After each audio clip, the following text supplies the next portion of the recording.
காலையிலேயே இன்னைக்கு கிளைமேட் ரொம்ப நல்லா இருந்துச்சு. அதனால் டீலாம் போட்டு குடிச்சிட்டு காலையில் நாட்டுக்கோழி வாங்கிட்டு வரேன்னு தான் ஹஸ்பண்ட் போயிருந்தாங்க. கட் பண்ணுறதுக்காக எடுத்துகிட்டு போகும்போது பார்த்தா அது முட்டை விட்டுருந்துச்சு. ஆனால் நம்ம வீட்டில் இங்கே வளர்க்க முடியாதுங்கிறதுக்காக அப்புறம் போயிட்டு கட் பண்ணிவிட்டு எடுத்துகிட்டு வந்திருந்தாங்க. கூடவே சமையலுக்கு தேவையான திங்ஸ் எல்லாம் கொஞ்சம் வாங்கிட்டு வந்திருந்தாங்க.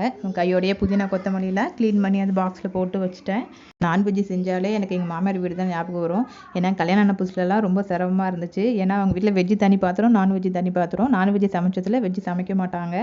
அது தெரிஞ்சுக்கிட்டு சமைக்கிறதுக்கு ரொம்ப சிரமமாக இருந்துச்சு. ஆனால் இப்போ பழகிடுச்சு. ஏன்னா நானும் அப்படி தான் தனித்தனியாக தான் வச்சு சமையல் பண்ணுவோம். அம்மா வீட்டில் அந்த மாதிரிலாம் எதுவும் இல்லை, எல்லாமே ஒரே பாத்திரம் தான். ஆனால் மாமியார் வீட்டில் கொஞ்சம் சிரமமாக தான் இருந்துச்சு. இப்போ ஓகே. இந்த மாதிரி நீங்கள் உங்கள் மாமியார் வீட்டில் ஏதாவது புதுசாக அனுபவம் இருந்துச்சுன்னா கண்டிப்பாக ஷேர் பண்ணுங்கள். அப்புறம் இன்றைக்கி ஸ்பெஷல் வந்து நாட்டுக்கோழி குழம்பு, நாட்டுக்கோழி வறுவல், சாதம், ரசம், எக்கு அவ்வளோதான். அப்புறம் எல்லோரும் சாப்பிட்டோம். இன்றைக்கி இப்படி தான் போச்சு என்னோடய டே. என்னோடய வீடியோ உங்களுக்கு பிடிச்சிருந்துச்சுன்னா ப்ளீஸ் சப்ஸ்கிரைப் பண்ணுங்கள். நாளைக்கு வேறு ஒரு வீடியோவில் பார்க்கலாம். பாய்.